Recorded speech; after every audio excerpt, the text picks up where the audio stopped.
Welcome everyone. இன்றைக்கி சின்ன ரோஜா செடிக்கு ஃபெர்டிலைசர் கொடுக்கலாம். ஹோம்மேட் ஃபெர்டிலைசரு வீட்டில் ரெடி பண்ணி ஃபெர்டிலைசரு ரோஸ் பிளான்ட்டுக்கு கொடுக்கலாம். சின்ன ரோஜா செடியிலேருந்து சீக்கிரமாக தளிர் வரும். எந்த ஃபெர்டிலைசர் எப்படி செய்யறதுன்ட்டு நம்ம பார்க்க போகிறோம். இந்த ரோஜா செடி தான் நான் கொடுக்க போகிறேன். பாருங்கள், சின்ன ரோஜா செடி தான். ஒரு பொருள் காமிக்கிறேன். சப்போஸ் கிடச்சிதுன்னா நீங்கள் போட்டுக்கோங்க, கிடைக்கலன்னா விட்டுட்டு அதுக்கு பதில் நான் சொல்கிறேன். பாருங்கள், இது எந்த இலைன்னா கொய்யா இலை. கொய்யா மரம் அது போல் இருந்தால் இந்த கிளை கிடச்சிதுன்னா அந்த லீஃப் தான் நம்மளுக்கு தேவைப்படும். ஒரு 4-5 இலை எடுத்துக்குங்க. ஒரு பாட்டுக்கு தான் நான் சொல்கிறேன். ஒரு 2 பாட்டுக்கு கூட இந்த சின்ன சைஸுக்கு நீங்கள் போட்டுக்கலாம் எருவு. இந்த கொய்யா இலை பதில் சப்போஸ் கொய்யா இலை கிடைக்கல அப்படின்னா கொய்யா பழம் கூட எடுத்துக்கலாம் நீங்கள். இல்லைன்னா கருவேப்பிலை எடுத்துக்குங்க. இப்போ நான் காமிக்கிறேன் பாருங்கள். இப்போ பழைய வேர்க்கடலை. இது கொஞ்சம் கெட்டு போனதெல்லாம் இருக்கும் பாருங்கள். தூளெல்லாம் அந்த வேர்க்கடலையிலேருந்து வந்துடுச்சு. இது போல் கெட்டு போனாலும் பரவாயில்ல, நீங்கள் எடுத்துக்கலாம். செடிக்கெல்லாம் போடுறது புதுசாக போடணுன்னு ஒன்றும் இல்லை. எப்போனா சப்போஸ் அப்படியெல்லாம் ஆனால் நீங்கள் எடுத்துக்கலாம். இப்போ கொஞ்சம் போல் மேலோட அந்த வேர்க்கடலை பவுட்ரு பண்ணி வைக்கணும். இது போல் தூள் க்ளீன் பண்ணி எடுத்துன்னா கூடவே பனானா பீலு, ஒரே ஒரு பனானா பீல் இருந்தால் போதும். கொஞ்சம் கொய்யா இலை. இது போல் நம்ம சேர்க்கும்போது சூப்பராக பிளான்ட் வளரும். கூடவே ஒரு பொருள் சேர்க்கணும் நான் சொல்கிறேன். இந்த வேர்க்கடலை நீங்கள் சப்போஸு மிக்சி கப்பில் போடுறப்போல் இருந்தால் போடுங்க. கொஞ்சம் போல் இப்போ நம்ம ஒரு செடிக்கு பார்க்கணும் போடணும் அப்படின்னா நீங்கள் சும்மா இது போல் பூரிக்கட்டையாலேயோ இல்லை மத்துலேயோ இதுலேயோ சின்ன கல் வச்சு கூட நீங்கள் பவுட்ரு பண்ணிடலாம். கொஞ்சம் போல் பவுட்ரு பண்ணிவிட்டு எல்லாமே சேர்க்கணுன்னா கூட இன்னொரு பொருள் சேர்க்கணும். ரொம்ப ஈஸி தான். நம்ம எவ்வளவோ சமையல் ரூமில் கிச்சனில் நிறைய சமையலில் பண்ணுறோம். ஒரு 5 நிமிஷம் இதுக்காக நம்ம ஒதுக்கிட்டு செய்யலாம் செடிக்கெல்லாம். நான் ரொம்ப நேரம் ஆனாலும் டைம் எடுத்துக்கிட்டு நான் செய்வேன் இந்த செடிக்கெல்லாம், ரோஜா செடிக்கெல்லாம். ரொம்ப நாளாக எனக்கு இந்த செடி இன்ட்ரெஸ்ட் ரொம்ப, அதனால் பொறுமையாக தான் செஞ்சுப்பேன். டைம் இருக்கிறப்ப நீங்கள் செஞ்சுக்கலாம், அப்படி நான் சொல்கிறது. மிக்சி கப்பில் பவுட்ரு பண்ணிட்டீங்கன்னா ஒரு செடிக்கு நான் சொல்கிறேன், ஒரு 5 கொய்யா இலை, கொஞ்சமாக ஒரு ஸ்பூனு வேர்க்கடலை பவுட்ரு, கொஞ்சமாக அதாவது ஒரு பனானா பீல்ஸு, அது போல் சேர்த்துக்கிட்டு நீங்கள் செடி கொடுக்கலாம். கூடவே வேப்ப இலை கண்டிப்பாக சேர்க்கணும். பொண்ணு நான் வீடியோவில் காமிச்சிருப்பேன். இந்த செடிக்கு தான் வேப்ப முன்னாக்கு போடணும். வேப்ப முன்னாக்கு போடும்போது நல்ல தளிர் வரும். ஆனால் இந்த வேர்க்கடலை பவுட்ரு போடும்போது வேப்ப இலையோ வேப்பம் பவுட்ரோ வேப்ப முன்னாக்கோ சேர்க்கணும். இல்லைன்னா புழு வச்சிடும். ஏன்னா நம்ம மண்ணுக்குள்ளேயே கொடுக்க போகிறோம், அதாவது ஃபர்மெண்ட் பண்ணாமல்.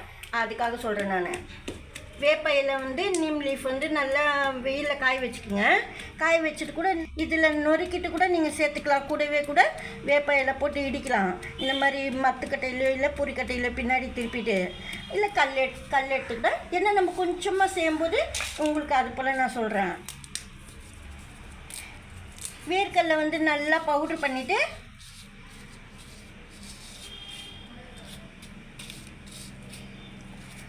நீங்கள் கொய்யா இலை மிக்சி கப்பில் வேர்க்கடலை, இந்த கொய்யா இலை, வாழைப்பழம் தூள் எல்லாம் போட்டு அரைச்சிட்டு கொஞ்சமாக வேப்ப இலை போட்டுக்கோங்க சொன்னேன். கூடவே கொய்யா இலை கிடைக்கலன்னா கருவேப்பிலை போட்டுக்கலாம். இது போல் சேர்த்து நம்ம செடி கொடுக்கும்போது ரொம்ப நல்லது. அதாவது ரெட் கலர் தளிர் வரும்.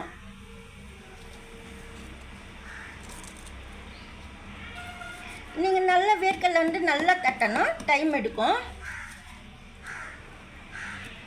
ஒரு செடிக்கு ஒரு 20 வேர்க்கடலை போட்டால் போதும். இது போல் பனானா பீல்ஸ் நீங்கள் அப்படியே வைக்கிற மாதிரி இருந்தால் கூட இந்த தூளோடவே நீங்கள் வச்சிடலாம். சைடில் ரெட் கலர் தளிர் வரும் ரோஜா செடிக்கு. பாருங்கள், இந்த வேர்க்கடலை பவுட்ரு, கொய்யா இலை இதெல்லாம் நான் சேர்த்துட்டு நீங்கள் கையில் கூட கட் பண்ணிவிட்டு போட்டுடலாம். அந்த சிசர்லேயே கூட கட் பண்ணிவிட்டு இலையெல்லாம் ஒரு 3 டேஸ்லேயே இலையெல்லாம் மக்கி போயிடும்.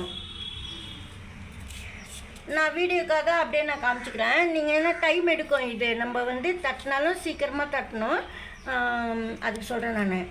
இல்லை மிக்சி கப்பில் அரைச்சிடுங்க, சீக்கிரமாக ஆகிடும். இது போல் நம்ம வேர்க்கடலை பவுட்ரு, கொய்யா இலை, கொஞ்சம் வந்து பனானா பீல்ஸை சேர்த்துட்டு மண்ணுக்குள்ளே போட்டுடணும் இது போல். ஆனால் லைட்டாக பள்ளம் தோண்டிட்டு நல்லா போட்டுக்கோங்க. கூட வந்து மேலுக்கு வந்து மண் போடணும், கண்டிப்பாக மண் போட்டால் தான் நல்லது. புது மண்ணோ பழைய மண்ணோ நீங்கள் போட்டுடணும்.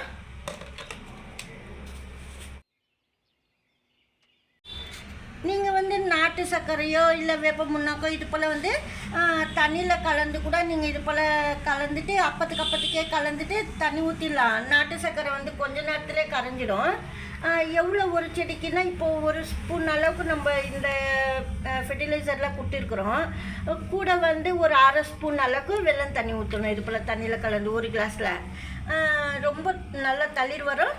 இந்த கொய்யா இலையெல்லாம் நல்லா தளிர் நிறைய வர்றதுக்கு நிறைய சத்துக்கள் இருக்குது. அதுக்காக சொல்கிறேன். நான் கொய்யாவில் கூட நம்ம ரோஜா செடிக்கெல்லாம் யூஸ் பண்ணுறாங்க. பாருங்கள், நான் வந்து மாட்டு சாணம் வந்து கவுமேனூர் வந்து போட மறந்துட்டேன். நீங்கள் லைட்டாக ஒரு ஸ்பூன் அளவுக்கு நம்ம போடணும். எப்போவுமே செடிக்கு நான் பக்கத்தில் தான் வச்சுருந்தேன், மறந்துட்டேன். இது போல் மாட்டு சாணமெல்லாம் சேர்த்து கொடுக்கும்போது நீங்கள் பச்சை சாணி கூட நல்லா காய வச்சுட்டு ஒரு ஸ்பூன் போடலாம் ஒரு செடிக்கு. சூப்பராக ரோஜா செடி நல்லா தளிர் வச்சு மொட்டுக்கள்லாம் வைக்கும். இந்த பிளான்ட் பாருங்கள், சாமந்தி கன்று. ஏற்கனவே வந்து வெந்தயம் கலரில் இருக்குது சாமந்தி செடி சொன்னேன், நல்லா செண்டு பூவா. அதில் சின்ன சின்ன கன்று இருந்தது. அதுலேருந்து ஒரு கன்று எடுத்து இப்போ நான் இந்த கப் தொட்டியில் நட்டுட்டேன். நம்ம வந்து வளரும்போது நான் உங்களுக்கு வீடியோ பண்ணுறேன். இப்போ வந்து அடினியம் பாருங்கள், இந்த பூ கூட அடிக்கடி பூக்கும். அடினியம் வாங்கினா கூட நம்மளுக்கு தோட்டத்தில் பூ இருந்துக்கிட்டே இருக்கும். 1 மந்த்துக்கு ஒன்ஸ் தான் நீங்கள் இது போல் செஞ்சு கொடுக்கணும் பிளான்ட்டுக்கு. அதுவே போதும். வந்து நடுவில் சப்போஸ் ஏதாவது ஃபெர்டிலைசர் லிக்விட் ஃபெர்டிலைசர் கொடுக்கணும் அப்படின்னா நீங்கள் வெங்காயத்தோல் தண்ணி மட்டும்தான் கொடுக்கணும், ரைஸ் வாட்டர் கொடுக்கணும், அவ்வளோதான். இது போல் வீட்டில் இருக்கிற பொருளை வச்சு ரோஜா செடிக்கு ஃபெர்டிலைசர் கொடுக்கலாம், நல்லா வளரும் ரோஜா செடி. இந்த வீடியோ அவ்வளோதான். நாளைக்கு வேறு ஒரு வீடியோவில் சந்திக்கலாம். தேங்க்ஸ் ஃபார் வாட்சிங்.